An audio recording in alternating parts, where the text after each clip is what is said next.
দেখো, পাওয়ার স্টেশনের মধ্যে যে জেনারেশন যেটা হয় পাওয়ার স্টেশনের মধ্যে, তো সেখানে সেটা করতে গিয়ে যে কস্ট গুলো লাগছে, সেই কস্ট গুলোর মধ্যে কি কি ক্যাটাগরি আছে, পাওয়ার সিস্টেম ইকোনমিক্স এর যে মেন কিছু টার্মস আছে যেগুলো আমাদেরকে জানতে হবে।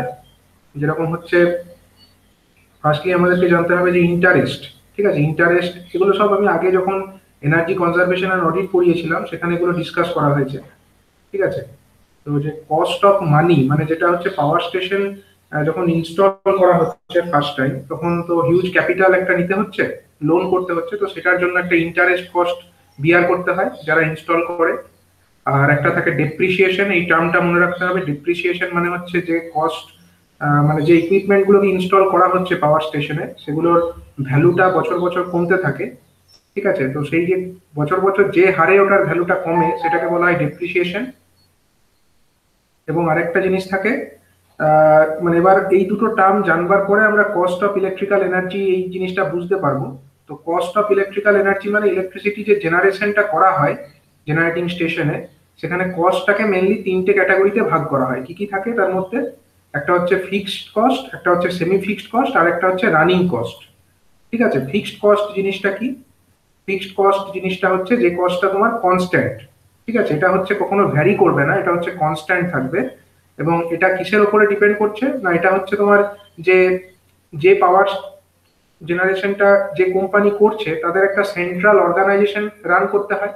সেই সেন্ট্রাল অর্গানাইজেশনের যে রানিং কস্ট, অথবা যে পাওয়ার স্টেশনটাকে নতুন ইনস্টল করবার জন্য যে জমি কিনতে হয়েছে, ল্যান্ড কিনতে হয়েছে, তো সেটার জন্য একটা লোন নিতে হয়েছে বা ক্যাপিটাল কস্ট একটা বিয়ার করতে হয়েছে। সেই ক্যাপিটালের উপরে যে ইন্টারেস্টটা দিতে হয় সেটা তো বছর বছর ফিক্সডই থাকে। ঠিক আছে, একবার এটা ক্যাপিটাল কস্ট হয়ে যায় তো সেটার উপরে যে ইন্টারেস্ট সেটা তো কনস্ট্যান্ট থাকে। এটা হচ্ছে ফিক্সড কস্টের মধ্যে পড়ে। এবং salary of the top officials, এগুলো হচ্ছে ফিক্সড কস্টের মধ্যে পড়ছে, এগুলো ফিক্সড থাকে। ঠিক আছে, নেক্সট হচ্ছে কি semi fixed cost. Semi fixed cost মানে হচ্ছে যে কস্টটা ডিপেন্ড করছে যে ম্যাক্সিমাম ডিমান্ড কত, ওই পাওয়ার স্টেশনের ম্যাক্সিমাম ডিমান্ড কত তার উপরে ডিপেন্ডেন্ট, কিন্তু কত ইউনিট সেই পাওয়ার স্টেশনে তৈরি হচ্ছে তার উপরে এটা নির্ভর করছে না। ঠিক আছে, সেটা কি বলা হচ্ছে সেমি ফিক্সড। এটা হচ্ছে ম্যাক্সিমাম ডিমান্ডের উপরে নির্ভরশীল। তাহলে ম্যাক্সিমাম ডিমান্ড কার উপরে নির্ভর করবে? ম্যাক্সিমাম ডিমান্ড কখন বড় হবে? যখন পাওয়ার স্টেশনের ক্যাপাসিটিটা বেশি হবে, তখনই পাওয়ার স্টেশনের ম্যাক্সিমাম ডিমান্ডটা বেশি হবে। ঠিক আছে, এবং এগুলো বলতে গেলে যদি আমরা বলি তাহলে হবে যে যত বড় পাওয়ার স্টেশন তত তার ম্যাক্সিমাম ডিমান্ড বেশি, যত ম্যাক্সিমাম ডিমান্ড তত বড় পাওয়ার স্টেশন হবে। এবং সেখানে যত বড় পাওয়ার স্টেশন হবে সেখানে হচ্ছে তোমার মানে বিল্ডিং এবং ইকুইপমেন্ট, পাওয়ার স্টেশনের যে মেন বিল্ডিংটা বানাতে হয় এবং যে ইকুইপমেন্ট গুলো কিনতে হয় সেগুলোর দাম, সেগুলোর পিছনে খরচ বেশি হবে। ঠিক আছে, এবং সেগুলোর কি হবে, বছর বছর একটা ডেপ্রিসিয়েশন হবে, মানে সেগুলোর ভ্যালুটা প্রত্যেক বছর একটু একটু করে কমবে। ঠিক আছে, এগুলো হচ্ছে ডিপেন্ড করে কিসের উপরে? তাহলে এগুলো হচ্ছে ম্যাক্সিমাম ডিমান্ডের উপরে ডিপেন্ড করে। যত বড় ম্যাক্সিমাম ডিমান্ড হবে তত বড় পাওয়ার স্টেশন হবে, এবং তত বেশি বিল্ডিং বানাতে হবে, তত বেশি ইকুইপমেন্ট কিনতে হবে, এবং যত বেশি ইকুইপমেন্ট এবং বিল্ডিং কিনতে হবে সেগুলোর ডেপ্রিসিয়েশনও তত বেশি হবে। ঠিক আছে, নেক্সট হচ্ছে ট্যাক্স এবং salary of the management and clerical staff. এগুলো হচ্ছে সব সেমি ফিক্সড কস্টের মধ্যে পড়ছে। এগুলো ম্যাক্সিমাম ডিমান্ডের উপরেই নির্ভর করছে, যত বেশি ম্যাক্সিমাম ডিমান্ড হবে তত এগুলোর ভ্যালুটা বাড়তে থাকবে।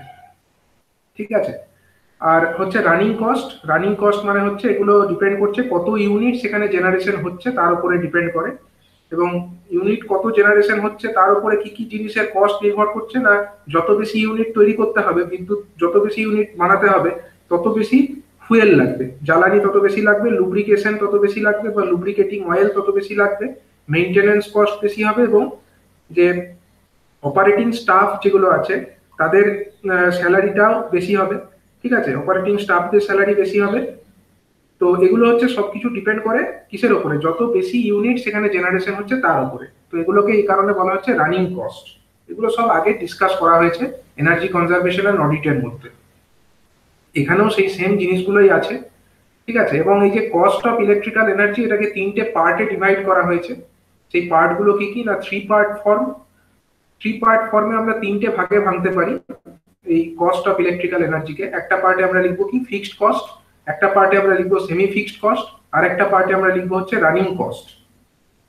তাহলে এটাকে আমরা যদি ভেঙে ভেঙে লিখি, ফিক্সড কস্টটা তো একটা কনস্ট্যান্ট ভ্যালু, যেমন এখানে এ লেখা হয়েছে, এটা হচ্ছে ফিক্সড কস্ট। সেমি ফিক্সড কস্টটা কার উপরে নির্ভর করে? এটা হচ্ছে ম্যাক্সিমাম ডিমান্ড কত তার উপরে নির্ভর করে। তো প্ল্যান্টের ম্যাক্সিমাম ডিমান্ডকে আমরা লিখতে পারি কিলোওয়াটে, অথবা চাইলে আমরা মেগাওয়াটেও লিখতে পারি।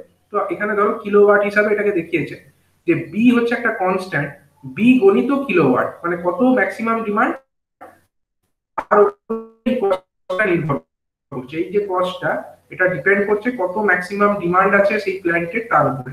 আর নেক্সট যে পার্টটা সেটা হচ্ছে সি ইনটু কেডব্লিউএইচ। এটা কি? সিটা হলো একটা কনস্ট্যান্ট, এন্ড কেডব্লিউএইচ মানে হচ্ছে কত ইউনিট সেখানে জেনারেশন হচ্ছে তার উপরে নির্ভর করছে, সেই কারণে সি ইনটু কেডব্লিউএইচ। এভাবে এটাকে তিনটে ভাগে ভাঙা হয়েছে থ্রি পার্ট ট্যারিফে। আর আরেকটা সিস্টেম হয় সেটাকে বলে two part tariff. Two part ট্যারিফে কি করা হয় না, এই যে প্রথম যে দুটো পার্ট আছে, মানে এখানে হচ্ছে দুটো পার্টেই এটাকে ভেঙে দেওয়া হয়েছে। একটা পার্ট হচ্ছে তোমার এখানে ফিক্সড কস্টটাকে কনসিডার করা হচ্ছে না, এখানে হচ্ছে ফিক্সড কস্ট বলে কিছু থাকছে না, এখানে হচ্ছে তোমার দুটো পার্টেই থাকছে। সেখানে হচ্ছে প্রথম যে পার্ট সেটা হচ্ছে তোমার এ ইন্টু কিলোওয়াট, মানে এ হচ্ছে একটা কনস্ট্যান্ট, সেটাকে গুণ করছে কার সঙ্গে? কত কিলোওয়াট, মানে কতটা তার ম্যাক্সিমাম ডিমান্ড তার উপরে নির্ভর করছে এটা, এ ইন্টু কিলোওয়াট, মানে কিলোওয়াটটা হচ্ছে maximum demand of the plant. আর বি ইন্টু কেডব্লিউএইচ, বিটা হলো একটা কনস্ট্যান্ট, এন্ড কেডব্লিউএইচ মানে হচ্ছে কত কিলোওয়াট আওয়ার বা কত ইউনিট ইলেকট্রিসিটি ওই জেনারেটিং স্টেশনে তৈরি হচ্ছে তার উপরে। ঠিক আছে? তো এইভাবে এইভাবেও লেখা হতে পারে একটা জেনারেটিং স্টেশনের কস্টকে আমরা এরকম ভাবেও লিখতে পারি। এটা হচ্ছে এই যে আগের যে সিস্টেমটা ছিল থ্রি পার্ট ট্যারিফ, তারই সিম্পলিফাইড ফর্ম। মানে এখানে এ প্লাস বি ইন্টু কেডব্লিউ ছিল, এখানে এ প্লাস বি ইন্টু কেডব্লিউ, এটাকে লেখার পরিবর্তে এখানে ক্যাপিটাল এ ইন্টু কিলোওয়াট এই ফর্মে এটাকে লিখছে। ঠিক আছে? এখানে প্রপারলি ফিক্সড কস্ট বলে কিছু নেই, পুরোটাই সেমি ফিক্সড এবং রানিং কস্ট, এই দুটো ভাগেই ভাঙছে। এটাও একটা সিস্টেম যেখানে আমরা জেনারেটিং স্টেশনের যে কস্ট সেটাকে লিখতে পারি। এগুলো সমস্ত ডিসকাশন আগে করা হয়েছিল, ঠিক আছে? যে কারণে আমি জাস্ট এখন একবার রিভাইজের মতো করে এগুলো বলে যাচ্ছি। ঠিক আছে? এগুলো তো তোমরা আগে পড়েছো। এই এই টপিকগুলো সেম টপিক আগে ডিসকাস করা হয়েছে, এনার্জি কনজারভেশন এবং অডিট, সেই চ্যাপ্টারের মধ্যে। ঠিক আছে? আচ্ছা, এবার আমাকে বলো ট্যারিফ, তোমরা তো পড়েছো ট্যারিফ সম্পর্কে। রাহুল বলো, ট্যারিফ কি জিনিস? অ্যাকচুয়ালি ট্যারিফের ডেফিনেশনটা বলতে পারবে? মানে স্যার, মানে যে রেটে আমরা বিদ্যুতের বিলটা পে করি সেটাকে ট্যারিফ বলছে। হ্যাঁ হ্যাঁ, যে রেটে কনজিউমারকে ইলেকট্রিসিটি সাপ্লাইটা করা হচ্ছে তাকেই বলা হচ্ছে ট্যারিফ। ঠিক আছে? এই যে ট্যারিফটা, সেই ট্যারিফের মধ্যে আমরা কি কি জানি বলো? ট্যারিফের কি কি ভাগে আমরা ট্যারিফকে ভাঙতে পারি বলো? কি কি ভাগ ক্যাটাগরিতে আমরা ট্যারিফকে বলতে পারি? প্রথমত হচ্ছে একটা আমাদের সিম্পল ট্যারিফ সিস্টেম। সিম্পল ট্যারিফে কি হবে? সিম্পল ট্যারিফ সিস্টেমটা কি জিনিস তোমরা তো আগে পড়েছো, বলো জ্যোতির্ময়। সিম্পল ট্যারিফ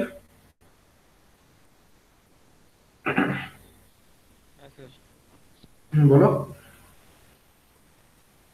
সিম্পল ট্যারিফটা কি জিনিস? ওটা ভালো পড়া নেই। হুম, এটা এখানে এটা ভালো পড়া নেই তো। আচ্ছা ঠিক আছে, দেখো সিম্পল ট্যারিফ মানে হচ্ছে গিয়ে এখানে একটা ইউনিফর্ম রেটে ট্যারিফটা থাকে। ঠিক আছে? একটা ইউনিফর্ম রেট থাকে, সেই রেটেই সমস্ত ইলেকট্রিসিটি বিলটা করা হয়, মানে একটা কনস্ট্যান্ট রেট আছে। ধরো বলে দিল যে হয় 2 টাকা পার কিলোওয়াট আওয়ার, সেটা ডিপেন্ড করছে যে, মানে সেটা আর কোনো ফ্যাক্টরের উপরে নির্ভরশীল নয় যে এত কিলোওয়াট পর্যন্ত 2 টাকা, তারপরে 3 টাকা, এরকম নয়। টোটাল যা সবটাই হচ্ছে একটা কনস্ট্যান্ট রেট।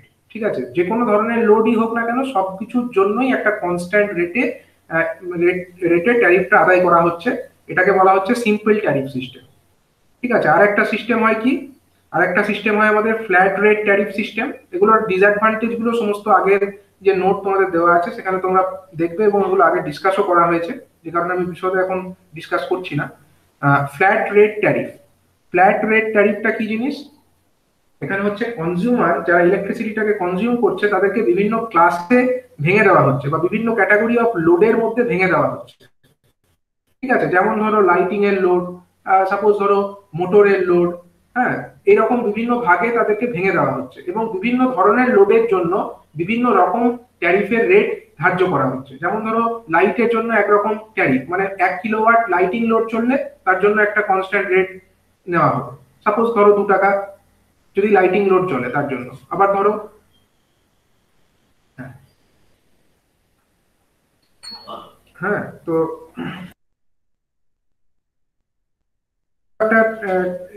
যে ট্যারিফ সিস্টেমটার কথা আমরা বলছিলাম, এখানে হচ্ছে একটা ফ্ল্যাট রেট ট্যারিফ। তারপরে হচ্ছে ফ্ল্যাট রেট ট্যারিফে কি আমরা একটা পার্টিকুলার টাইপ অফ লোড আমরা সিলেক্ট করে নিচ্ছি এবং তার জন্য একটা আমরা ইউনিফর্ম রেট আমরা ধার্য করছি, ঠিক আছে, সেটাকে বলা হচ্ছে ফ্ল্যাট রেট ট্যারিফ। যেমন হচ্ছে ধরো লাইটিং লোডের জন্য সাপোজ ফর এক্সাম্পল এখানে যেমন বলছে লাইটিং লোডের জন্য 60 পয়সা, মানে 1 কিলোওয়াট লাইটিং লোড জন্য তার জন্য 60 পয়সা নেবে, ঠিক আছে। আবার বলছে ধরো পাওয়ার লোডের জন্য ধরো 1 কিলোওয়াট পাওয়ার লোড চললে 55 পয়সা নেবে। এবার যেখানে যতই পাওয়ার লোড চলুক সবকিছুর জন্যই 55 পয়সাই নেবে, যতই লাইট লোড চলুক সব জন্যই 60 পয়সা করে নেবে। মানে এরকম করে বিভিন্ন লোডের ক্যাটাগরিকে ভাগ করে সেই প্রত্যেক ধরনের লোডের জন্য এক একটা রেটে ট্যারিফটাকে আদায় করা হচ্ছে। এটাকে বলা হয় ফ্ল্যাট রেট ট্যারিফ, ঠিক আছে, ফ্ল্যাট রেট ট্যারিফ। আবার এরপরে আর একটা সিস্টেম আছে, সেটাকে বলা হয় ব্লক রেট ট্যারিফ।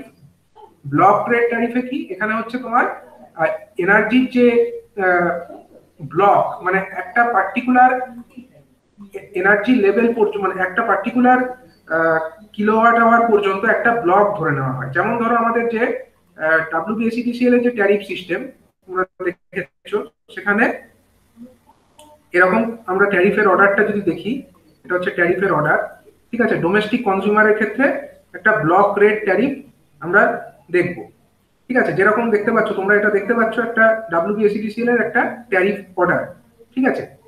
তো ডোমেস্টিক ধরো আমরা রুরাল কনজিউমারের ক্ষেত্রে যদি দেখি, ডোমেস্টিক এবং রুরাল কনজিউমারের ক্ষেত্রে যদি আমরা দেখি, কোন জায়গাতে দেখবো আমরা, যেমন এইখানে ডোমেস্টিক রুরালের ক্ষেত্রে আমরা দেখতে পাচ্ছি যে এখানে দেখো প্রথম 102 কিলোওয়াট আওয়ার পর্যন্ত 5 টাকা 26 পয়সা, মানে 526 পয়সা করে নেওয়া হচ্ছে। আবার হচ্ছে তারপরের 78 ইউনিট, মানে 102 এর পরের পরবর্তী যে 78 ইউনিট, তার জন্য 5 টাকা 86 পয়সা বা 586 পয়সা করে নেওয়া হচ্ছে। মানে তারপরের 120 অর্থাৎ 180 থেকে 300 এই যে কিলোওয়াট আওয়ার যে কনজাম্পশন, তখন 6 টাকা 73 পয়সা করে নেওয়া হচ্ছে। এবার ওই 300 পরে নেক্সট 300 অর্থাৎ 300 থেকে 600 পর্যন্ত 7 টাকা 23 পয়সা করে নেওয়া হচ্ছে। তার পরবর্তী আবার 300, মানে 600 থেকে 900 এর মধ্যে হচ্ছে 7 টাকা 32 পয়সা করে। আবার যদি 900 কিলোওয়াট আওয়ারের থেকে বেশি হয় তখন হচ্ছে 8 টাকা 99 পয়সা করে। এরকম ভাবে বিভিন্ন ব্লককে বিভিন্ন রেটে চার্জ করা হচ্ছে, ঠিক আছে। কত কিলোওয়াট আওয়ার সেই কনজিউমার ব্যবহার করছে ইলেকট্রিসিটি, তার উপরে নির্ভর করে তাকে বিভিন্ন রেটে চার্জ করা হচ্ছে। তা এই যে বিভিন্ন ব্লক অনুযায়ী তার কনজাম্পশনটাকে ভেঙে ফেলা হচ্ছে এবং তারপরে বিভিন্ন ব্লকে বিভিন্ন রেটে চার্জ করা হচ্ছে, এই সিস্টেমটাকে বলা হচ্ছে ব্লক রেট ট্যারিফ সিস্টেম। এটাকে কি বলা হচ্ছে, এটাকে বলা হচ্ছে ব্লক রেট ট্যারিফ সিস্টেম, ঠিক আছে। নেক্সট আরেক ধরনের ট্যারিফ সিস্টেম আমরা দেখবো, সেগুলো কি, ব্লক রেটের পরে নেক্সট যে ট্যারিফ সিস্টেমটার কথা আমরা দেখবো সেটা হচ্ছে টু পার্ট ট্যারিফ সিস্টেমটা কি, টু পার্ট ট্যারিফের মধ্যে যে টোটাল চার্জ যেটা কালেক্ট করা হয় সেটাকে দুটো ভাগে ভেঙে দেওয়া হয়। একটা পার্ট হচ্ছে তোমার তার যা ম্যাক্সিমাম ডিমান্ড, সেই কনজিউমারের যা ম্যাক্সিমাম ডিমান্ড, সেটাকে আমরা কিলোওয়াটে ডিনোট করে থাকি। তার উপরে ডিপেন্ড করছে সেই কনজিউমারের ম্যাক্সিমাম ডিমান্ড কত, তার উপরে নির্ভরশীল হচ্ছে একটা পার্ট। আর আরেকটা পার্ট যেটা আছে সেটা হচ্ছে ডিপেন্ড করছে সেই কনজিউমার কতটা কেডব্লিউএইচ কনজিউম করছে তার উপরে, ঠিক আছে। এখানে সি ইনটু কেডব্লিউএইচ, মানে সিটা একটা কনস্ট্যান্ট এন্ড কেডব্লিউএইচ টা মানে হচ্ছে কত কিলোওয়াট আওয়ার সেই কনজিউমার কনজিউম করছে, ঠিক আছে।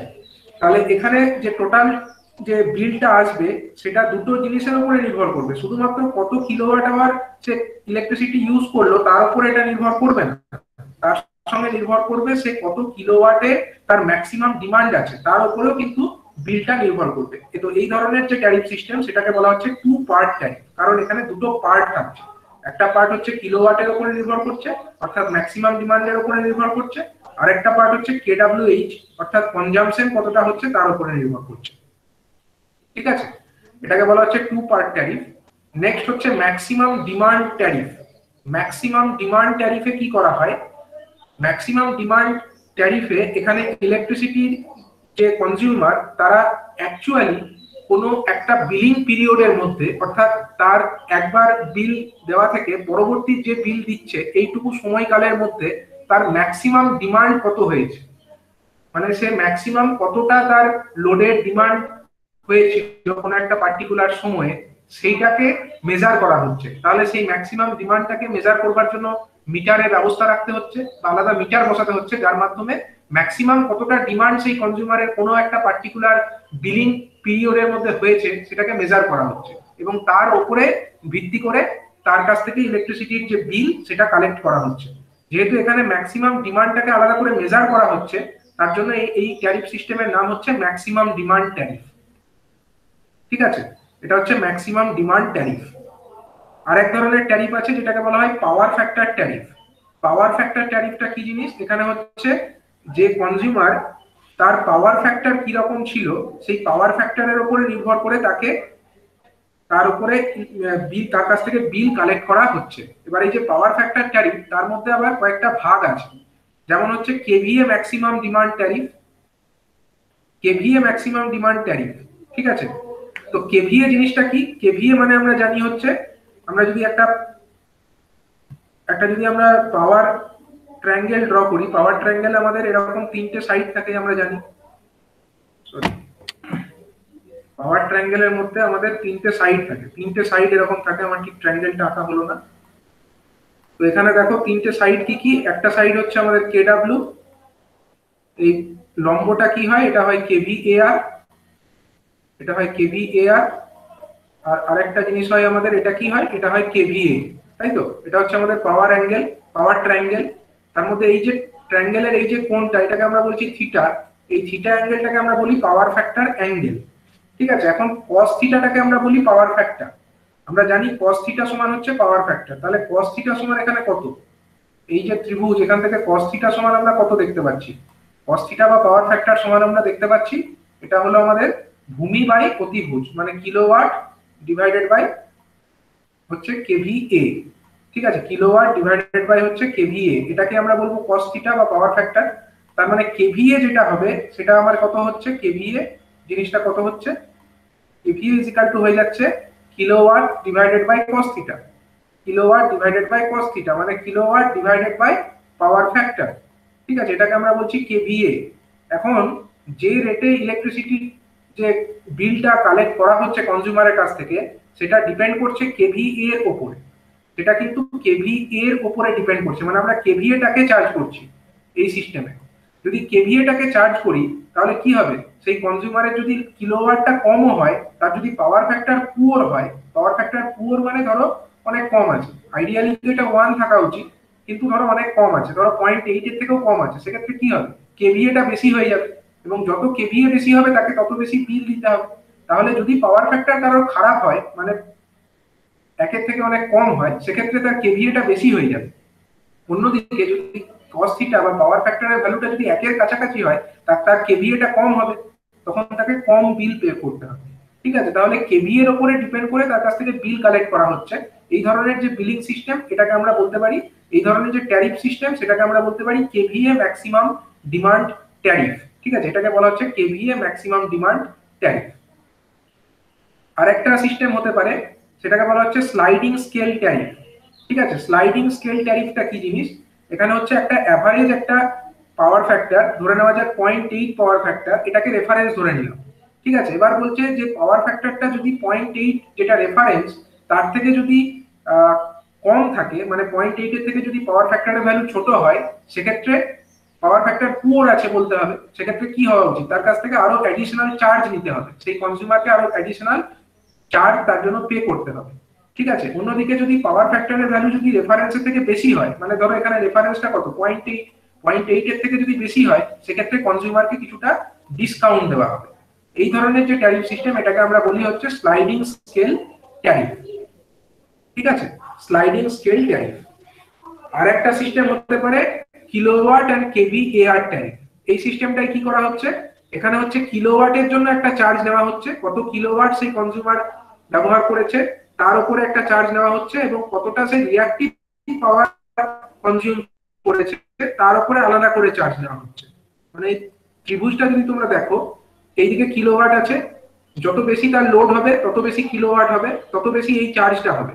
অন্যদিকে অ্যাডিশনালি যদি আমরা এইটাকেও মেজার করার জন্য একটা মিটারের ব্যবস্থা রাখি, কেভিএআরটাও যদি মেজার করে থাকি, তাহলে কত কেভিএআর সে ব্যবহার করলো, তার লোডের যে কেভিএআর সেটা কত হলো, তার উপরে যদি একটা চার্জ কালেক্ট করে নেওয়া হয়, তাহলে দুটোই হয়ে গেল, কিলোওয়াটের জন্য চার্জ নেওয়া হলো, কেভিএআর এর জন্য চার্জ নেওয়া হলো। এখন যদি কারোর পাওয়ার ফ্যাক্টরের ভ্যালু খারাপ থাকে, মানে পাওয়ার ফ্যাক্টরের ভ্যালু খারাপ থাকা মানে কি, থিটা অ্যাঙ্গেলটা বড় হয়ে যাবে। থিটা অ্যাঙ্গেলটা যদি এরকম বড় হয়ে যায়, তাহলে পাওয়ার ফ্যাক্টর খারাপ আমি বলবো। তাই এরকম যদি মানে থিটা অ্যাঙ্গেলটা বড় হয়ে যায়, অর্থাৎ পাওয়ার ফ্যাক্টর এর যে অ্যাঙ্গেলটা এটা যদি বড় হয়ে যায়, সেক্ষেত্রে আমরা কি বলতে পারি, সেক্ষেত্রে তার কেভিএআর এর যে চার্জটা সেটা অনেক বেশি হবে। অন্যদিকে এক্ষেত্রে যদি আমরা দেখি, এখানে আমার কেভিএআর এর চার্জটা অনেক কম হবে, ঠিক আছে, এখানে কেভিএআর এর চার্জটা অনেক কম হবে, অন্যদিকে এখানে কেভিএআর এর চার্জটা অনেক বেশি হবে। তাহলে একে বেশি টাকা পে করতে হবে। যদি কোনো কনজিউমারের পাওয়ার অ্যাঙ্গেলটা এরকম হয়, তাকে অনেক বেশি টাকা পে করতে হবে এই ট্যারিফ সিস্টেমে। তো এইভাবে আমরা একটা ট্যারিফ সিস্টেমের কথা বলতে পারি, যেখানে কিলোওয়াট এবং কেভিএআর দুটোর জন্য সেপারেটলি চার্জ করা হয় কনজিউমারের কাছ থেকে। এটাও হচ্ছে এই পাওয়ার ফ্যাক্টর ট্যারিফ সিস্টেম যেটা আছে, সেই পাওয়ার ফ্যাক্টর ট্যারিফের মধ্যেই পড়ে। তাহলে পাওয়ার ফ্যাক্টর ট্যারিফের মধ্যে তিনটে ক্যাটাগরি, একটা কেভিএ ম্যাক্সিমাম ডিমান্ড ট্যারিফ, আর একটা হচ্ছে স্লাইডিং স্কেল ট্যারিফ, আর একটা হচ্ছে কিলোওয়াট এন্ড কেভিএআর ট্যারিফ। ঠিক আছে, এরকম ভাবে ক্যাটাগরাইজ করা যেতে পারে। আর একটা সিস্টেম আছে ট্যারিফের, যেটা 7 নাম্বার ক্যাটাগরি, সেটাকে বলা হচ্ছে three part tariff. Three part tariff, এই থ্রি পার্ট ট্যারিফটা কি জিনিস? থ্রি পার্ট ট্যারিফের মধ্যে তিনটে পার্ট আছে। একটা হচ্ছে তোমার এটা হচ্ছে কি ফিক্সড চার্জ, প্রত্যেকটা বিলিং পিরিয়ডে এটা কিন্তু ফিক্স থাকবে। কোনো কনজিউমারের প্রত্যেকবার যতবার ইলেকট্রিসিটি বিল তার কাছে দেওয়া হবে, তার কাছে ইলেকট্রিসিটি বিল কালেক্ট করা হবে, এই চার্জটা কিন্তু থাকবেই, এটা হচ্ছে কনস্ট্যান্ট। এটা কিসের উপরে ডিপেন্ড করে? এটা হচ্ছে যারা ইলেকট্রিসিটিটা ডিস্ট্রিবিউট করছে ওই কনজিউমারকে, তাদের যে সেকেন্ডারি ডিস্ট্রিবিউশন প্রসেসটাকে চালাতে যে কস্ট হচ্ছে, সেকেন্ডারি ডিস্ট্রিবিউশনটাকে চালানোর জন্য যে কস্ট হচ্ছে, তার উপরে তো তাকে তো একটা সেই কস্টটাকে বিয়ার করার জন্য কোথাও থেকে লোন নিতে হয়েছে বা একটা ক্যাপিটাল ইনভেস্টমেন্ট করতে হয়েছে। তার যে ইন্টারেস্ট, সেই ইনভেস্টমেন্টের উপরে যে ইন্টারেস্ট, এবং সেই যে সেকেন্ডারি ডিস্ট্রিবিউশন করবার জন্য তাকে যে ইকুইপমেন্ট গুলো ইনস্টল করতে হয়েছে, তাদের যে ডেপ্রিসিয়েশন, তার কস্ট গুলোকে এর মধ্যে ধরা থাকে, ফিক্সড চার্জের মধ্যে ধরা থাকে। এবং আরো কি ধরা থাকে? এর মধ্যে ধরা থাকছে labour cost for collecting the revenue. মানে যে ডিস্ট্রিবিউশন কোম্পানি তারা ইলেকট্রিসিটিটাকে ডিস্ট্রিবিউট করছে এবং রেভিনিউটাকে আদায় করছে, সেই রেভিনিউ আদায়ের জন্য তাদের কাছে মিটার রিডার নিয়োগ করতে হচ্ছে, ঠিক আছে, বিলিং সফটওয়্যার কিনতে হচ্ছে, এই সমস্ত প্রসেসের জন্য কিছুটা লেবার কস্ট তাদের যাচ্ছে। তো সেগুলোও হচ্ছে এই ফিক্সড চার্জের মধ্যে ধরা থাকছে। আর সেকেন্ড যে পার্টটা, সেটা হচ্ছে বি ইনটু কেডব্লিউ। এটা কি? বিটা হচ্ছে একটা কনস্ট্যান্ট। এটা কিসের উপরে ডিপেন্ড করছে? এটা হচ্ছে ম্যাক্সিমাম ডিমান্ড। এই যে চার্জটা, এই চার্জটা হচ্ছে ম্যাক্সিমাম ডিমান্ড কত হয়েছে কনজিউমারের, তার উপরে ডিপেন্ডেন্ট। আর একটা পার্ট হচ্ছে সি ইনটু কেডব্লিউএইচ। এটা হচ্ছে কত কেডব্লিউএইচ কনজিউম করেছে, কত কেডব্লিউএইচ সেই কনজিউমারটা ওই বিলিং সাইকেলের মধ্যে কনজিউম করেছে, তার উপরে ডিপেন্ড করে। ঠিক আছে, তাহলে এখানে এই যে ট্যারিফ সিস্টেমটা, এখানে এটাকে বলা হচ্ছে থ্রি পার্ট ট্যারিফ, কারণ এখানে তিনটে পার্ট আছে। টোটাল যে চার্জ, তার মধ্যে তিনটে পার্ট এখানে দেখতে পাওয়া যাচ্ছে। ঠিক আছে, তো এইভাবে আমরা ট্যারিফ সিস্টেমটাকে ক্যাটাগরাইজ করতে পারি। তো এই ট্যারিফ সিস্টেম সম্পর্কে আগে যে এনার্জি কনজারভেশন এন্ড অডিট, সেই সাবজেক্টের মধ্যে ডিটেইলসে আরো ডিসকাশন আছে। তোমরা চাইলে সেই ভিডিওগুলো একবার দেখে নেবে, সেখানে আরো ডিটেইলস এগুলো ব্যাখ্যা করে বলা আছে। ঠিক আছে, এবং ট্যারিফ সিস্টেমের মধ্যে তোমরা জানো কনজিউমারকে কতগুলো ভাগে আমরা ডিভাইড করতে পারি, ট্যারিফ অনুযায়ী কতগুলো ভাগে আমরা কনজিউমারকে ভাগ করতে পারি, মানে ডোমেস্টিক, কমার্শিয়াল, ইন্ডাস্ট্রিয়াল। ঠিক আছে, বিভিন্ন ধরনের কনজিউমার আছে। ঠিক আছে, বিভিন্ন ধরনের কনজিউমারকে আমরা ইলেকট্রিসিটি সাপ্লাই হতে দেখি। এবার সেই যে বিভিন্ন ধরনের কনজিউমার, তারা কোথায় সেই ইলেকট্রিসিটিটাকে ইউজ করছে, তার উপরে ভিত্তি করে তাদেরকে বিভিন্ন ক্যাটাগরিতে ভাগ করা থাকে। যেমন হচ্ছে আমরা ডোমেস্টিক কনজিউমার বলতে কাকে বলবো?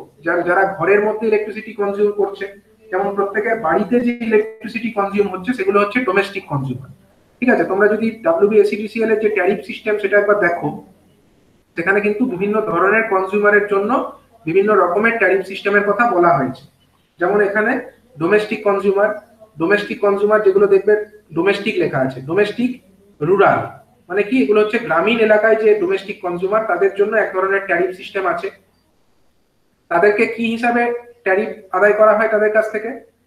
ডোমেস্টিক কনজিউমারের কাছ থেকে কি হিসাবে ট্যারিফ আদায় করা হয়, এই যে সিস্টেমটা, এটাকে আমরা বলতে পারি এটা হচ্ছে এক একটা ব্লক অনুযায়ী তাদেরকে ভেঙে দেওয়া হয়েছে, এবং সেই ব্লক অনুযায়ী তাদের কাছে বিভিন্ন রেটে ইলেকট্রিসিটির চার্জটা কালেক্ট করা হয়। ঠিক আছে, তো এটা হচ্ছে ডোমেস্টিক রুরালের ক্ষেত্রে হয়। একইভাবে ডোমেস্টিক আরবান অর্থাৎ যেগুলো মিউনিসিপ্যালিটি এরিয়া, সেখানেও যারা ডোমেস্টিক কনজিউমার আছে তাদের কাছ থেকে হচ্ছে একটা পার্টিকুলার এরকম ব্লক সিস্টেমে ট্যারিফটা কালেক্ট করা হয়। যেমন 102 ইউনিট পর্যন্ত 5 টাকা 30 পয়সা, মানে এটা রুরালের থেকে একটু বেশি হয়। রুরালের ক্ষেত্রে দেখো 102 ইউনিট, প্রথম 102 ইউনিটের জন্য রুরালে ছিল 5 টাকা 26 পয়সা, সেখানে আরবানের ক্ষেত্রে মানে মিউনিসিপ্যালিটি এরিয়া যেগুলো, সেখানে 5 টাকা 30 পয়সা করে হচ্ছে। আবার যেখানে পরবর্তী 78 ইউনিট মানে 102 থেকে 180 পর্যন্ত, যেটা রুরালের ক্ষেত্রে 5 টাকা 86 পয়সা ছিল, সেটা হচ্ছে আরবানের ক্ষেত্রে হচ্ছে 5 টাকা 97 পয়সা, মানে একটু একটু করে বেশি হচ্ছে এখানে। ঠিক আছে, এটা হচ্ছে ডোমেস্টিক কনজিউমার, মানে যারা ঘরের মধ্যে ইলেকট্রিসিটিটাকে কনজিউম করছে তাদের জন্য এরকম সিস্টেমে ট্যারিফ কালেক্ট করা থাকে। মানে ডোমেস্টিক কনজিউমার অর্থাৎ ডোমেস্টিক পারপাসে, যারা ঘরের মধ্যে ইলেকট্রিসিটিটাকে বিভিন্ন লোড চালানোর জন্য ইউজ করছে। আবার কমার্শিয়াল কনজিউমার বলতে আমরা কাকে বলবো? কমার্শিয়াল কনজিউমার হচ্ছে বিভিন্ন দোকান, বাজার, এই সমস্ত প্রেমিসেসে যে কনজিউম করা হচ্ছে ইলেকট্রিসিটিটাকে, সেটাকে আমরা বলবো কমার্শিয়াল কনজিউমার। ঠিক আছে, কমার্শিয়াল কনজিউমারের ক্ষেত্রেও দেখো তোমরা দেখতে পাবে এখানে কমার্শিয়াল রুরাল এবং কমার্শিয়াল আরবান, মানে যারা হচ্ছে কমার্শিয়ালি ইলেকট্রিসিটিটাকে কনজিউম করছে, মানে বিভিন্ন দোকান, বাজার বা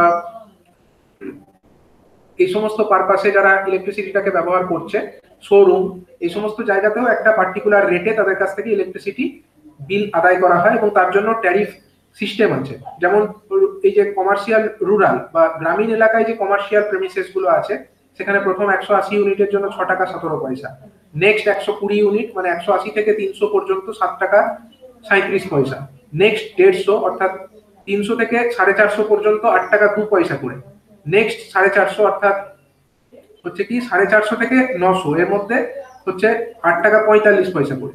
এবার হচ্ছে অ্যাবাভ 900 মানে 900 কেডব্লিউএইচ এর পর থেকে 8 টাকা 94 পয়সা করে, এরকম রেটেড তাদের কাছ থেকে ইলেকট্রিসিটির বিলটাকে কালেক্ট করা হচ্ছে।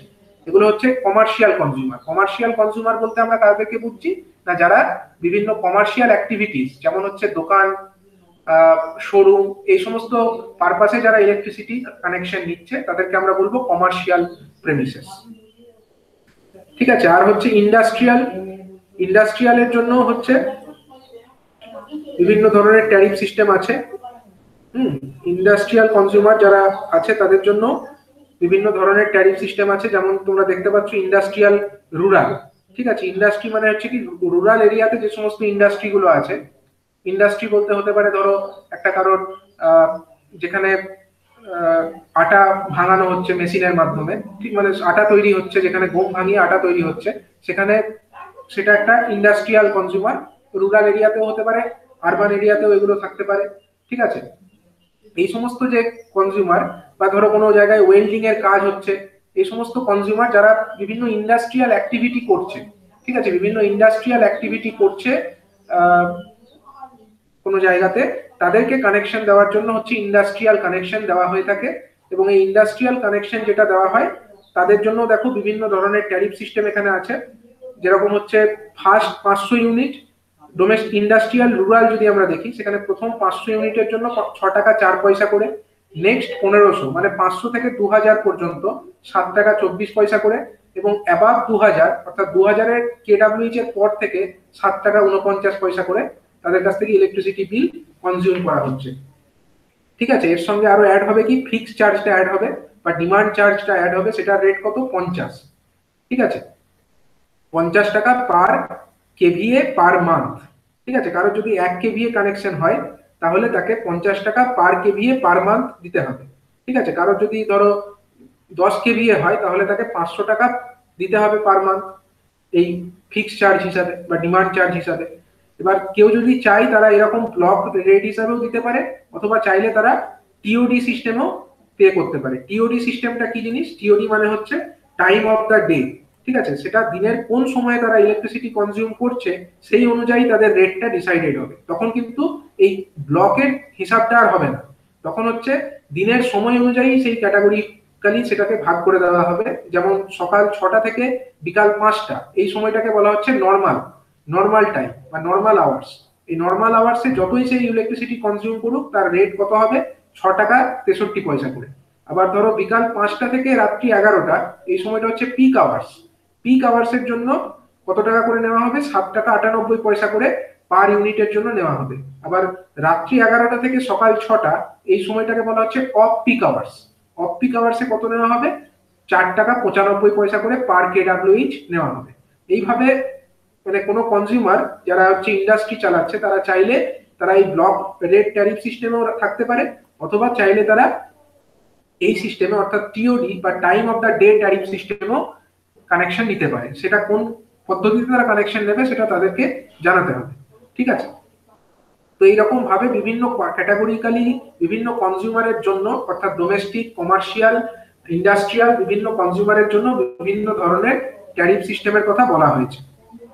ঠিক আছে, এই সমস্ত ট্যারিফ সিস্টেম, ট্যারিফ অর্ডার, এগুলো আমরা আগে এনার্জি কনজারভেশন এবং অডিট এর মধ্যে ডিটেলসে ডিসকাশন করেছি। ঠিক আছে, এই যে পার্টগুলো এগুলো তোমরা আগে পড়েছো, তো এই পার্টে কারোর কোনো ডাউট থাকলে আমাকে বলো। এই রিলেটেড কারোর কোনো ডাউট আছে কি? রাজীব পাল? না স্যার। আচ্ছা, তো এগুলো তোমরা দেখে নিও। ওই আগের যেটা আমাদের এনার্জি কনজারভেশন এবং অডিট আছে তার মধ্যেই কিন্তু ওই চ্যাপ্টারের মধ্যে এগুলো সমস্ত কিছুই ছিল। এগুলো আমি ডিটেলস আর ওই কারণে আর বললাম না, এগুলো তোমরা আগের ভিডিওগুলো দেখে নিও সেখান থেকে। ঠিক আছে, এবং তারপরে হচ্ছে কি আরেকটা নেক্সট যে পার্ট এখানে আছে তার মধ্যে কি কি আছে, এনার্জি কনজারভেশন। এনার্জি কনজারভেশন কিভাবে কিভাবে করা যেতে পারে। ঠিক আছে, এনার্জি কনজারভেশনটা তো খুবই জরুরি, কারণ এনার্জিটা আমরা যেগুলো বিভিন্ন জায়গাতে ইউজ করি সেগুলো মেইনলি কি ধরনের এনার্জি, সেগুলো হচ্ছে বিভিন্ন পাওয়ার স্টেশন থেকে আসছে, এবং সেই পাওয়ার স্টেশন থেকে যে এনার্জিটা আসছে ইলেকট্রিক্যাল এনার্জি, এটা মেইনলি হচ্ছে কনভেনশনাল সোর্স থেকে আসছে। যেমন কয়লা পুড়িয়ে মেইনলি এই ইলেকট্রিসিটি জেনারেশনটা করা হচ্ছে আমাদের ক্ষেত্রে। তো এইখানে যত আমরা এনার্জি কনজারভেশনটাকে করতে পারবো, মানে এনার্জি কনজাম্পশনটাকে যত কম করতে পারবো, তত আমাদের কম জেনারেশন করার দরকার পড়বে, এবং কম জেনারেশন করলে কম অ্যামাউন্ট অফ এই সমস্ত ফসিল ফুয়েলের ব্যবহার করার দরকার পড়বে, এবং যত কম আমরা ফসিল ফুয়েল ব্যবহার করব তত পরিবেশ দূষণ কম হবে, এবং যে সমস্ত এনার্জি সোর্স যেগুলো লিমিটেড রিসোর্সেস, যেগুলো হচ্ছে নন রিনিউয়েবল সোর্স, সেগুলোকে আরো বেশি দিন আমরা চালাতে পারবো। তো সেই কারণে এনার্জি কনজারভেশন করাটা খুবই দরকার। ঠিক আছে, এনার্জি কনজারভেশনটাকে করাটা খুবই জরুরি। ঠিক আছে, তো এনার্জি কনজারভেশন কিভাবে কিভাবে করা সম্ভব এগুলো সম্পর্কে ডিটেলসে আমাদের একটা চ্যাপ্টার এনার্জি কনজারভেশন এবং অডিটের মধ্যে অলরেডি ছিল। ঠিক আছে, সেখানে আমরা দেখেছি বিভিন্ন জায়গাতে কি কি পদ্ধতিতে এনার্জি কনজারভেশন করা যেতে পারে। ঠিক আছে, বিভিন্ন জায়গাতে এনার্জি কনজারভেশন কিভাবে করা যেতে পারে। তো অডিটের মধ্যে এনার্জি কনজারভেশন আর অডিট, সেখানে আমরা ইলেকট্রিক ড্রাইভ সম্পর্কে আমরা পড়েছি। ইলেকট্রিক ড্রাইভস, সেখানে আমরা কিভাবে এনার্জি কনজারভেশন করতে পারি সেগুলো আমরা আরেকবার এখানে দেখে নেব। যেমন হচ্ছে ইলেকট্রিক ড্রাইভস এর মধ্যে আমরা কি কি ধরনের লস হয় যদি ফার্স্টলি আমরা দেখি। ঠিক আছে, ইলেকট্রিক ড্রাইভ সিস্টেম, সেখানে কি কি ধরনের লস মেনলি হতে পারে বলো। ফার্স্টলি হচ্ছে ইলেকট্রিক্যাল ট্রান্সমিশন লস। ফার্স্টলি হচ্ছে আমাদের ট্রান্সমিশনের লস একটা হতে পারে, কারণ যে ইলেকট্রিসিটিটা আমাদের ড্রাইভ, সেটা কি করে, ড্রাইভ অ্যাকচুয়ালি মোটরকে রান করে। ড্রাইভ যে সিস্টেম সেটা অ্যাকচুয়ালি মোটরকে রান করানোর জন্য। এবার এই যে মোটরের পাওয়ারটা আসছে কিসের মাধ্যমে, ড্রাইভস এর মাধ্যমে আমরা ফিড করছি। ঠিক আছে, সেখানে ড্রাইভ পর্যন্ত যে পাওয়ারটা আসছে এবং আলটিমেটলি সেটা মোটরকে ফিড হচ্ছে, সেগুলো তো একটা ট্রান্সমিশন নেটওয়ার্কের মাধ্যমেই আসছে। ঠিক আছে, এবার সেখানে যদি আমরা দেখি যে ড্রাইভ যেটা আমরা বানিয়েছি, যার মাধ্যমে আমরা মোটরকে সাপ্লাইটা দিচ্ছি, তার যদি পাওয়ার ফ্যাক্টরটা খারাপ হয়, মানে পুয়ার হয়, এবং সেখানে যদি অনেক রকমের হারমোনিক্স থাকে, তাহলে কি হবে, সেই ড্রাইভের পারফরমেন্স ভালো হবে না, এবং তার জন্য ড্রাইভের মধ্যে লসেস হবে। ঠিক আছে, নেক্সট হচ্ছে কনভার্সন লস। আমরা জানি যে ড্রাইভের মধ্যে আমরা এসি এনার্জি সাপ্লাই করছি, সেটাকে রেকটিফাই করে ডিসি করছি, এবং তারপরে সেই ডিসি কে পুনরায় এসিতে কনভার্ট করছি। এতগুলো যে প্রসিডিওর হচ্ছে, সেখানে একরকম এনার্জি আরেক রকম এনার্জিতে কনভার্ট হচ্ছে। এসি থেকে ডিসিতে যে হচ্ছে, সেখানে এই যে কনভার্সন প্রসেস, সেখানে আমরা বিভিন্ন সেমিকন্ডাক্টর ডিভাইস গুলোকে ইউজ করছি। তো সেই সেমিকন্ডাক্টর গুলোর মধ্যেও কিছুটা হলেও লস হচ্ছে, এগুলোও এক ধরনের লস। এবং তারপরে হচ্ছে কি ইলেকট্রিক্যাল যে মোটরস আছে যেগুলোকে আমরা ইউজ করছি বিভিন্ন মেকানিক্যাল লোডকে চালানোর জন্য, সেই মোটরগুলোতেও বিভিন্ন ধরনের লস হতে পারে। ঠিক আছে, নেক্সট হচ্ছে লস হতে পারে, যেমন যে মোটরটা ঘুরছে সেই মোটরের যে বিয়ারিং, মোটর যে মোটর যে একটা স্পিডে ঘুরছে সেখান থেকে আরেকটা স্পিডে কনভার্ট করবার জন্য আমরা গিয়ার ব্যবহার করছি, সেই গিয়ারে লস হতে পারে। বেল্টস, ক্লাচ, এগুলোতেও লসেস হতে পারে। এবং লস ইন দা লোডস, মানে যে লোডটাকে আমরা মোটরের মাধ্যমে চালাচ্ছি, যেমন হচ্ছে ধরো ফ্যানস হতে পারে, পাম্পস হতে পারে, এই সমস্ত লোডের মধ্যেও লস হতে পারে। ঠিক আছে, তো এই সমস্ত লস গুলো ড্রাইভ সিস্টেমের মধ্যে হয়। সেই ড্রাইভ সিস্টেমের লস গুলোকে কম করার জন্য আমরা কি করতে পারি? প্রথমত আমরা ইউজ করতে পারি energy efficient motor. Energy efficient মোটরটা কি জিনিস এবং সেখানে কি কি স্পেশালিটি থাকে সেগুলো আমরা ডিটেলসে পড়েছি এনার্জি কনজারভেশন এবং অডিট চ্যাপ্টারে। ঠিক আছে, এটা তোমরা একবার দেখে নেবে, এনার্জি এফিশিয়েন্ট মোটর ব্যবহার করে কিভাবে আমরা এনার্জি কনজারভেশন করতে পারি। Use of the variable speed drives. Variable speed drives এর মাধ্যমে আমরা কি করি না, যখন আমাদের মোটরটাকে কম স্পিডে রান করানো উচিত তখন আমরা মোটরের স্পিডটাকে কম করে দিই, যখন তাকে ফুল লোডে রান করাতে হবে আমরা মোটরের স্পিডটাকে বাড়িয়ে দিই। এভাবে মোটরের স্পিডটাকে আমরা কন্টিনিউ অ্যাডজাস্ট করতে পারি থ্রু ভ্যারিয়েবল স্পিড ড্রাইভস। তাহলে কন্টিনিউ যদি আমরা স্পিডটাকে অ্যাডজাস্ট করতে পারি, স্পিডের সঙ্গে কিন্তু লস ডিপেন্ডেন্ট। তাহলে যখন আমরা মোটরকে কম স্পিডে চালাবো তখন এনার্জিটা কম হবে, কারণ টর্ক কম লাগবে এবং এনার্জিটা তখন যখন আমরা লোড লোড বেড়ে, ঠিক আছে, কিন্তু কম করে এনার্জি কনজারভেশনটাকে করতে পারি, এনার্জি কনজাম্পশনটাকে কম করতে পারি। ভ্যারিয়েবল স্পিড ড্রাইভ করে আমরা এই অ্যাডভান্টেজটা পাই। নেক্সট হচ্ছে improvement of the power factor of electric drive. Power ফ্যাক্টরটাকে যদি ইমপ্রুভ করি তাহলে দেখতেই পাচ্ছি ম্যাক্সিমাম ডিমান্ডটা কমে যায় এবং কারেন্টের অ্যামাউন্টটা কমে যায়, কারেন্ট হলে আই স্কয়ার আর লসটাও কমে যায় এবং প্রচুর অ্যাডভান্টেজ আমরা পেয়ে যাই পাওয়ার ফ্যাক্টরটাকে আমরা ইমপ্রুভ করতে পারি। পাওয়ার ফ্যাক্টর কি কি পদ্ধতি ইমপ্রুভ করে সেগুলো আমরা ডিটেইলসে এনার্জি কনজারভেশনের মধ্যে ডিসকাস করেছি, তোমরা ওই জায়গাটা একবার দেখে নিও ওই চ্যাপ্টারে। এবং using the motors the right size বা রাইট রেটিং, ঠিকঠাক রেটিং এর মোটর যদি আমরা ব্যবহার করতে পারি, মোটরটাকে যদি আমরা বেশি ধরো কম লোড আছে, কম লোডের জন্য আমরা যদি বড় রেটিং এর মোটর লাগিয়ে রাখি, লোডের অ্যামাউন্টটা কম, আমরা বড় সাইজের মোটর লাগিয়ে রেখেছি, তাতে তো কোনো লাভ নেই, শুধু শুধু মোটরের নো লোড লসটাকে আমাদেরকে বিয়ার করতে হবে। ঠিক আছে, তো সেই কারণে আমরা চাইবো যে প্রপার সাইজের মোটরটাকে ঠিক জায়গায় ইনস্টল করতে। প্রপার সাইজিং অফ মোটর একটা ইম্পর্টেন্ট ক্রাইটেরিয়া যাতে এনার্জি কনজারভেশনটাকে করা যায়। এবং improvement of the quality of supply, যে পাওয়ার সাপ্লাইটা আমরা মোটরকে দিচ্ছি ড্রাইভের মাধ্যমে, সেই পাওয়ার সাপ্লাইয়ের মধ্যে যেন হারমোনিক্স না থাকে এবং ঠিকঠাক ভোল্টেজ প্রোফাইল যাতে তাতে মেইনটেইন থাকে, এই ব্যাপারগুলোকে লক্ষ্য রাখতে হবে। এগুলো যদি আমরা মেইনটেইন করতে পারি, কোয়ালিটি অফ পাওয়ার সাপ্লাইটা ঠিকঠাক থাকবে এবং আমরা এনার্জি কনজাম্পশনটাকে কম করতে পারবো। এবং প্রিভেন্টিভ মেইনটেনেন্স যদি আমরা করি, মোটর, ট্রান্সফরমার এবং অ্যাসোসিয়েটেড যে কাপল ইকুইপমেন্টস গুলো আছে সেগুলো ঠিকমতো মেইনটেনেন্স করলে সেগুলোতে যে লসেস গুলো হতো সেটাকে কম করা যেতে পারে। ঠিক আছে, এই সমস্ত পদ্ধতি আমরা এনার্জি কনজারভেশন করবার জন্য ইউজ করতে পারি, এগুলো ডিটেইলসে এখানে আছে। ঠিক আছে, তোমরা এগুলো পড়ে দেখে নেবে এবং এর আগে এনার্জি কনজারভেশন এবং অডিটের মধ্যে তোমরা এই জায়গাগুলো আরো ডিটেইলসে পড়তে পারবে। ঠিক আছে, তো এনার্জি কনজারভেশন এবং অডিটের মধ্যে যে জিনিসটা ছিল না সেই পার্টটা, অর্থাৎ কি করে আমরা এনার্জি কনজারভেশন করতে পারি ইলেকট্রিক, সেই জিনিসটা এখানে দেখব। ইলেকট্রিক ট্রাকশনের ক্ষেত্রে আমরা কি কি পদ্ধতিতে এনার্জি কনজারভেশনটাকে করতে পারি বা এনার্জি কনজাম্পশনটাকে কিভাবে আমরা কম করতে পারি in case of electric traction system. ঠিক আছে, তো এখন ইলেকট্রিক ট্রাকশনে কি হয়, ইলেকট্রিক ট্রাকশন মানে সেখানে আমাদের একটা ওভারহেড লাইন থাকে।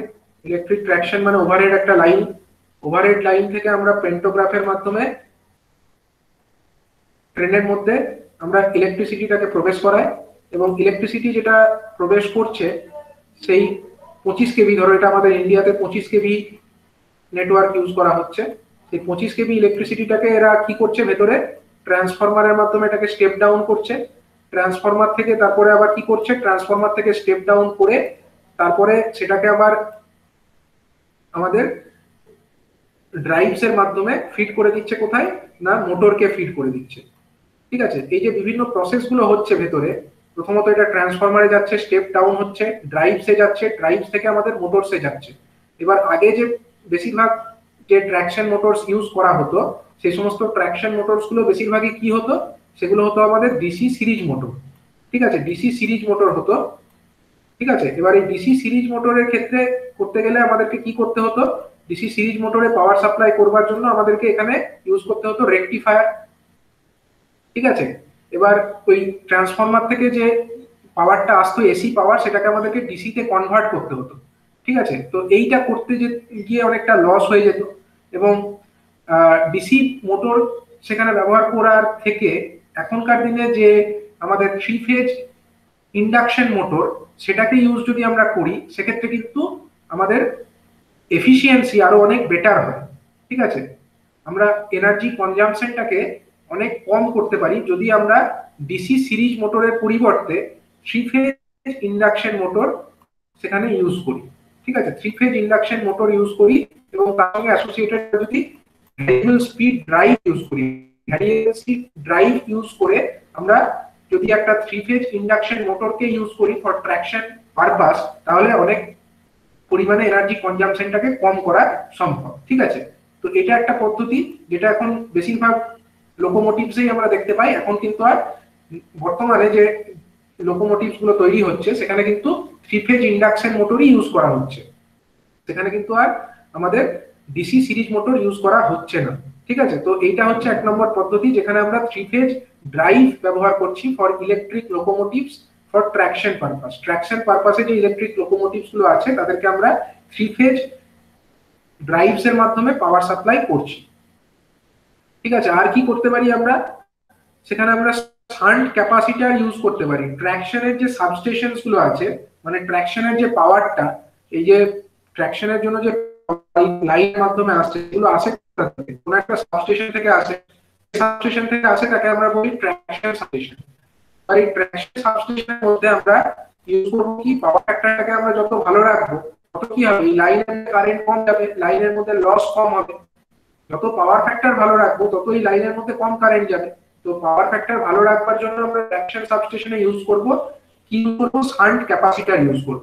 ট্র্যাকশন সাবস্টেশনে যদি আমরা শান্ট ক্যাপাসিটর ইউজ করতে পারি, তাহলে লাইনের ভোল্টেজ প্রোফাইল প্রপার থাকবে, অ্যাজ ওয়েল অ্যাজ সেখানে পাওয়ার ফ্যাক্টরটাও ইমপ্রুভ থাকবে। এটা একটা পদ্ধতি। তাহলে দুটো পদ্ধতি হলো, একটা হচ্ছে three phase induction motor with variable frequency drive আমরা যদি ইউজ করি, তাহলে এনার্জি কনজাম্পশনকে কম করা যাবে। ট্র্যাকশন সাবস্টেশনে যদি আমরা যদি সেখানে শান্ট ক্যাপাসিটর ইউজ করি, তার মাধ্যমে পাওয়ার ফ্যাক্টরটাকে ইমপ্রুভ করা যাবে, এবং পাওয়ার ফ্যাক্টর ইমপ্রুভ করলে ম্যাক্সিমাম ডিমান্ডটা কমে যাবে, এবং লাইনের যে লস হয়, সেই লাইনের লসটাও কমে যাবে। ম্যাক্সিমাম ডিমান্ডটা কেন কমবে তোমরা জানো, যদি পাওয়ার ফ্যাক্টরটা ইমপ্রুভ হয়ে যায়, ম্যাক্সিমাম ডিমান্ডটা কার উপরে ডিপেন্ড করে, কেভিএ এর উপরে ডিপেন্ড করে। এখন এইখানে থেকে আমরা কি দেখতে পাচ্ছি, কেভিএ সমান kilowatt by cos theta. Cos থিটাটার ভ্যালু যদি বেশি হয়, মানে একের কাছাকাছি হয়, তাহলে কেভি এর মানটা কমে যাবে, মানে ম্যাক্সিমাম ডিমান্ডটা কমে যাবে। ম্যাক্সিমাম ডিমান্ড কমে গেলে আমাদেরকে এই যে ট্র্যাকশন যারা কানেকশনটা নিচ্ছে, বা ট্র্যাকশনের পাওয়ার সাপ্লাই যারা নিচ্ছে, বা ইন্ডিয়ান রেলওয়েজ যদি আমরা বলি, তারাই তো ট্র্যাকশন পাওয়ারটাকে ইউজ করছে, তারা তো কোথাও থেকে পাওয়ারটাকে কিনছে। সেই যাদের কাছ থেকে কিনছে তাদেরকে কম বিল পেমেন্ট করতে হবে। যদি তাদের ম্যাক্সিমাম ডিমান্ড কম হয়, তাহলে তারা কম বিল পেমেন্ট করবে। এটা একটা পদ্ধতিতে তারা সেভিং করতে পারবে। আবার কি হবে, যদি আমরা দেখি কারেন্ট, আমরা কি জানি, power is equal to VI cos phi বা ভিআই কস থিটা, আমরা জানি power is equal to VI cos theta, তাই তো। এবার যদি আমরা বলি কস থিটাটার ভ্যালু যদি বেশি হয়, পিটা যদি কনস্ট্যান্ট হয়, ভিটা যদি কনস্ট্যান্ট হয়, কস থিটার ভ্যালু যদি বেশি হয়, তাহলে আই এর ভ্যালু কি হবে, আই এর ভ্যালুটা ছোট হবে, কারেন্টটা কম ড্র করবে।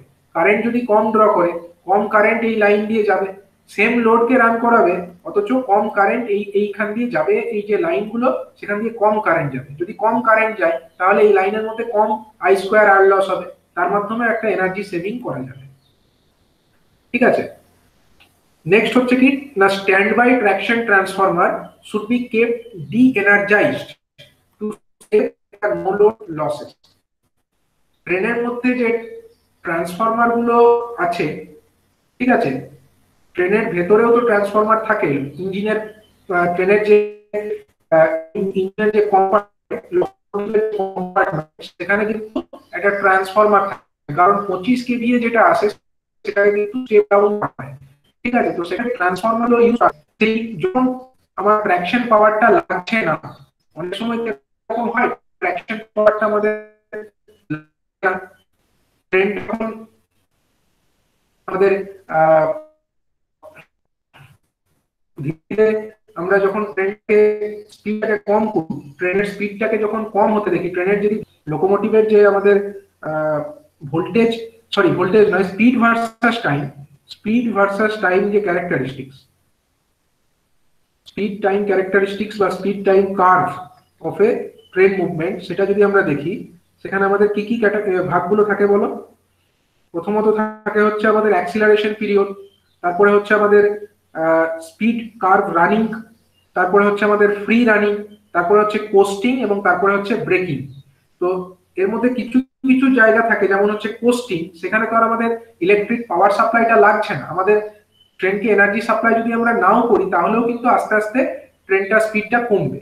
তো সেই সমস্ত সময়ে যদি আমরা ট্রেনের পাওয়ার সাপ্লাইটাকে কাট অফ করে দিই বা ট্রেনের যে যে আমার ট্রান্সফরমার যেগুলো আছে সেই ট্রান্সফরমারে যদি পাওয়ার সাপ্লাইটাকে আমরা কাট অফ করতে পারি, তাহলে কি হবে, পাওয়ার সাপ্লাই কাট অফ করলে ট্রান্সফরমারের মধ্যে যে নো লোড লসটা, সেই লসটা কিন্তু হবে না।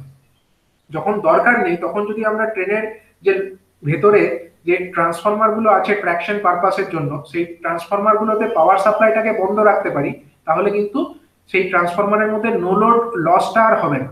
আদারওয়াইজ ট্রান্সফরমারের মধ্যে নো লোড লসটা হতেই থাকবে, যদি লোড নাও থাকে ট্রান্সফরমার চালু থাকলে তো নো লোড লস হবে। কিন্তু যদি আমরা এটা করতে পারি যখন দরকার নেই ওই ট্রান্সফরমারের পাওয়ার সাপ্লাইটাকেই বন্ধ করে দিলাম, তাহলে কি হবে, ট্রান্সফরমারের ওই যেটুকু সময় ওটা বন্ধ থাকলো সেই সময়ের মধ্যে কোনো নো লোড লসও হলো না ট্রান্সফরমারের মধ্যে, তাহলে একটা ভাবে আমরা এনার্জিটাকে সেভ করতে পারবো।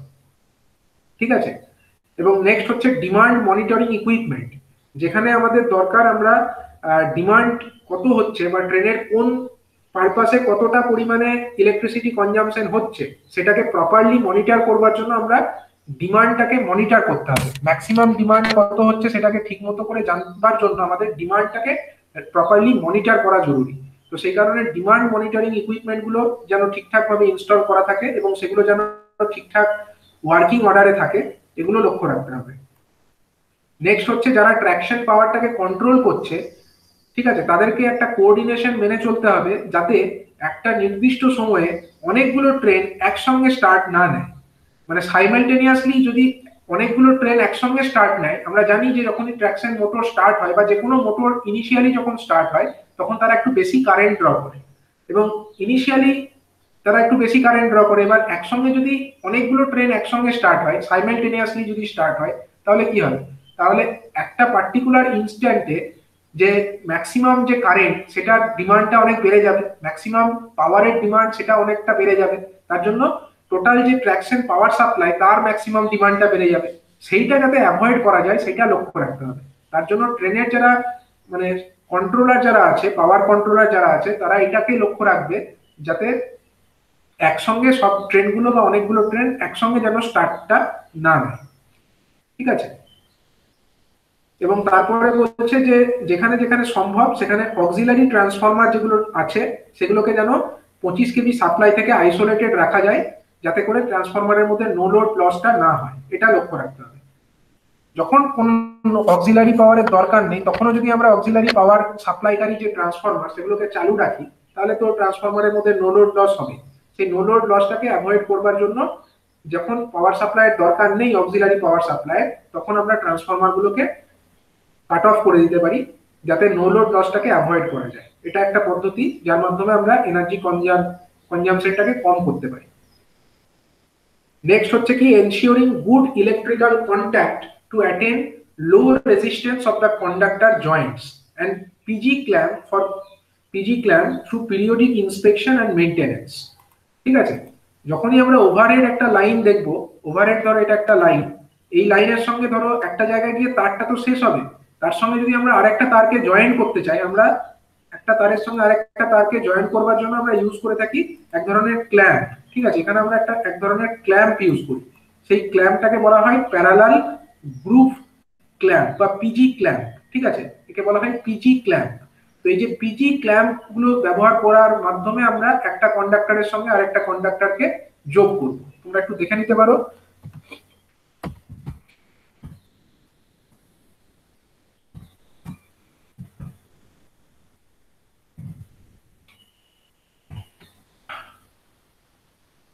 এই ধরনের একটা জিনিস থাকে পিজি ক্ল্যাম্প।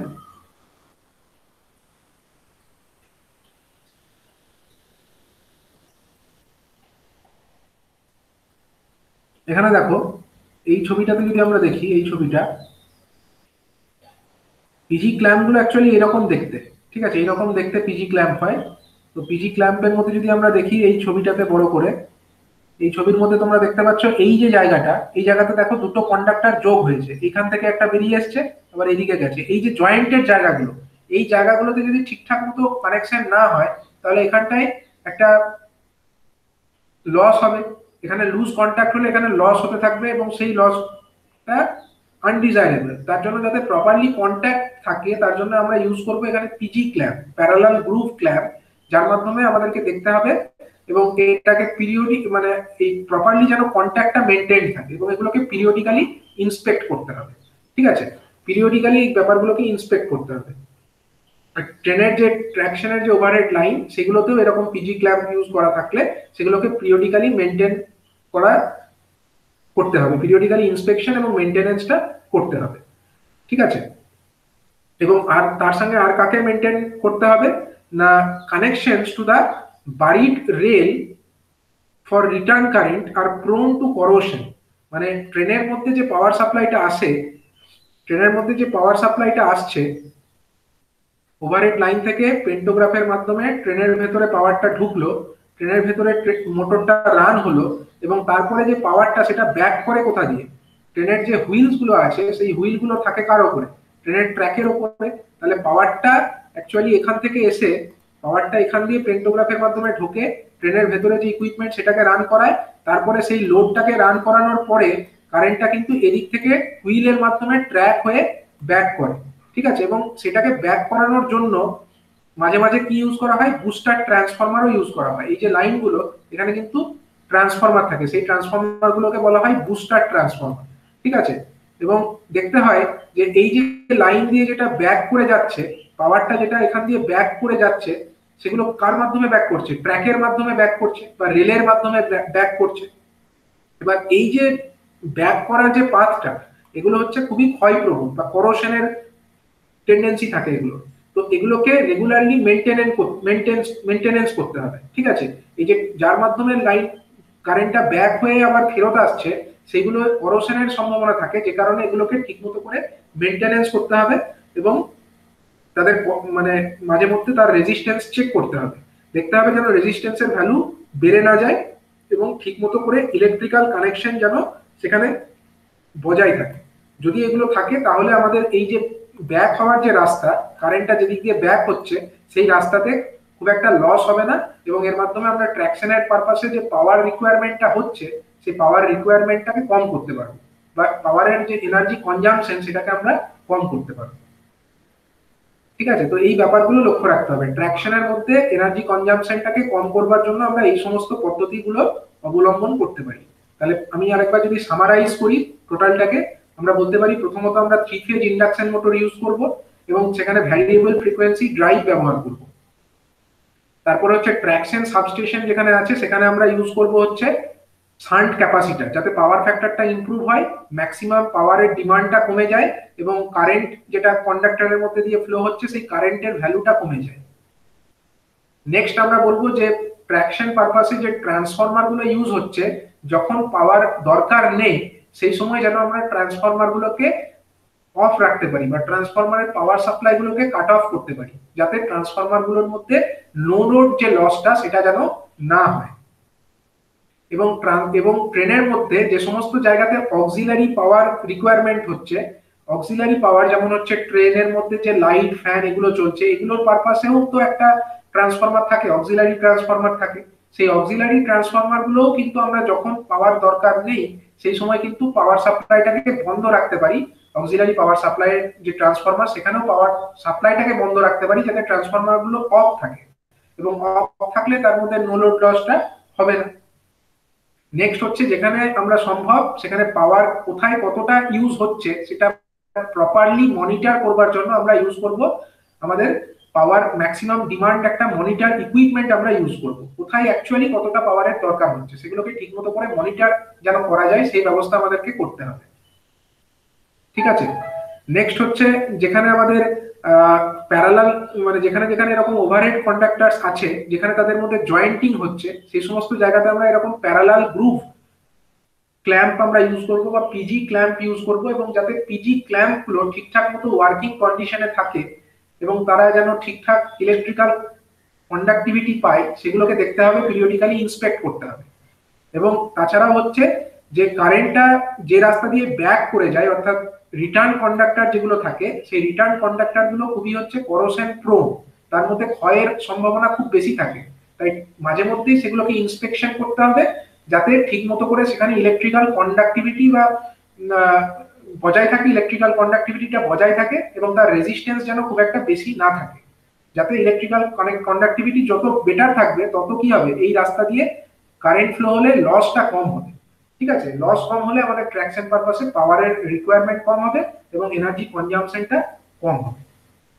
ঠিক আছে, তো এই সমস্ত পদ্ধতিগুলো আমরা ট্র্যাকশন পারপাসে ইউজ করতে পারি। ট্র্যাকশন পারপাসে যে আমাদের এনার্জি রিকোয়ারমেন্ট সেটাকে আমরা এইভাবে কম করতে পারি। এছাড়াও আরো কিছু টপিকস আছে এনার্জি কনজাম্পশনটাকে কম করবার জন্য, আরো কিছু কিছু টপিকস যেরকম হচ্ছে ইলেকট্রিক্যাল হিটিং, রেফ্রিজারেশন এবং এয়ার কন্ডিশনিং এবং ইলুমিনেশন। এই প্রত্যেকটা ক্ষেত্রেই এনার্জি কনজাম্পশন কি কিভাবে কম করা যায় এই টপিকগুলো কিন্তু ইউনিট 2 যেটা আমাদের এনার্জি কনজারভেশন এন্ড অডিট, সেই তার যে ইউনিট 2 সেখানে কিন্তু ডিটেলসে বলা আছে। এই যে ইলেকটিভ সাবজেক্ট তার হচ্ছে ইউনিট 2 এর মধ্যে কিন্তু আমরা এখানে দেখো অলরেডি এগুলো পড়েছি। এনার্জি কনজারভেশন কি কিভাবে করা যায়, লাইটিং এ কিভাবে করা যায়, লাইটিং এর মধ্যে কি কি পদ্ধতিতে এনার্জি কনজাম্পশনকে কম করা যায়, হিটিং এ কিভাবে কম করা যায়। নেক্সট হচ্ছে এই যে কুলিং, সেখানে হচ্ছে আমাদের এয়ার কন্ডিশনিং এর ক্ষেত্রে কি কি পদ্ধতিতে এনার্জি কনজাম্পশনকে কম করা যায় সেগুলো অলরেডি আমাদের এখানে পড়া আছে। তোমরা এই জায়গাটার জন্য unit 2 of energy conservation and audit সেই সাবজেক্টের ইউনিট 2টা রেফার করতে পারো। ঠিক আছে, এই টপিকগুলোর জন্য তোমরা ইউনিট 2 মানে টোটালটার জন্য ইউনিট 2টাকে কিন্তু তোমরা রেফার করতে পারো এই সবগুলোর জন্য। তার মধ্যে খালি ইলেকট্রিক ট্র্যাকশনটা পাবে না, ট্র্যাকশনটা আমি এখন ডিসকাস করলাম। ঠিক আছে, তো এটাই ছিল তোমাদের ইউনিট যে 5 যেটা utilization heating, utilization traction heating and drives সেই সাবজেক্টের এটা হচ্ছে ইউনিট 5 এর মধ্যে এই সমস্ত টপিকস গুলোই তোমাদের ছিল। ঠিক আছে, এটা আমাদের এনার্জি কনজারভেশন এন্ড অডিট এই সাবজেক্টের সঙ্গে ইউনিট 2 এবং ইউনিট 3 এর মধ্যে এই দুটো লিমিটেড ছিল। ইউনিট 2 এবং ইউনিট 3 এটা আমাদের energy conservation and audit subject, তার মধ্যে কিন্তু এই সমস্ত টপিকস গুলোই ডিসকাস করা হয়েছিল অলরেডি। তো তোমরা এইগুলো পড়লে এই সাবজেক্টের এই জায়গাটা তোমাদের রেডি হয়ে যাবে। ঠিক আছে, এই যে ইউনিট 2 এবং ইউনিট 3 এর মধ্যে ট্যারিফ পার্টটা ছিল, এটা আমি অলরেডি আগে এই সাবজেক্টের মধ্যে ডিসকাস করেছি। ঠিক আছে, তাহলে বুঝতে পারলে এই সাবজেক্টের এই জায়গাগুলো মানে এই ইউনিট 5 যেটা আমরা এখন ডিসকাস করলাম সেটা কিন্তু তোমাদের অলরেডি আগে ডিসকাস করাই আছে, তোমরা খালি ওগুলো আরেকবার রিভাইজ করে নেবে। ঠিক আছে, কারোর যদি কিছু ডাউট থাকে আমাকে এখন বলো। ঠিক আছে। ঠিক আছে।